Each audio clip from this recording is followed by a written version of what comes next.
Neat పై దేశవ్యాప్తంగా దుమారం చెలరేగడంతో యూజీసీ నెట్ పరీక్షను రద్దు చేశారు. దీంతో నీట్ ను రద్దు చేయాలని డిమాండ్ చేస్తున్న అభ్యర్థులకు కూడా ఆశలు చిగురించాయి.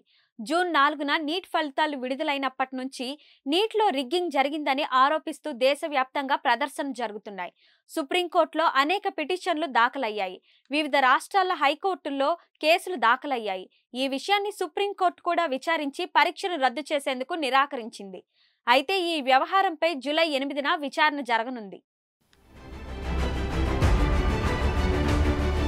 ఇందులో పరీక్ష రద్దుతో పాటు సిబిఐతో దర్యాప్తు చేయాలన్న పిటిషన్లపై విచారణ జరుగుతోంది. ఇందులో అక్రమాలు వెలుగులోకి రావడంతో పరీక్షను రద్దు చేసిన 2015 కేసును కూడా చూపిస్తూ వాదించవచ్చు. జూన్ 18న ఈ కేసు విచారణ సందర్భంగా సుప్రీంకోర్టు ఘాటైన వ్యాఖ్యలు చేసింది. ఈ కేసులో 0.001% రిగ్గింగ్ జరిగినా కఠిన చర్యలు తీసుకుంటామని కోర్టు పేర్కొంది.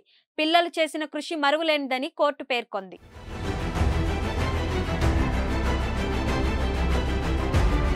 మరిన్ని వీడియోస్ కోసం ఛానల్ ని సబ్స్క్రైబ్ చేయండి. లేటెస్ట్ అప్డేట్స్ కోసం వాట్సాప్ ఛానల్ ని ఫాలో చేయండి. అండ్ లింక్ డిస్క్రిప్షన్ లో ఉంది.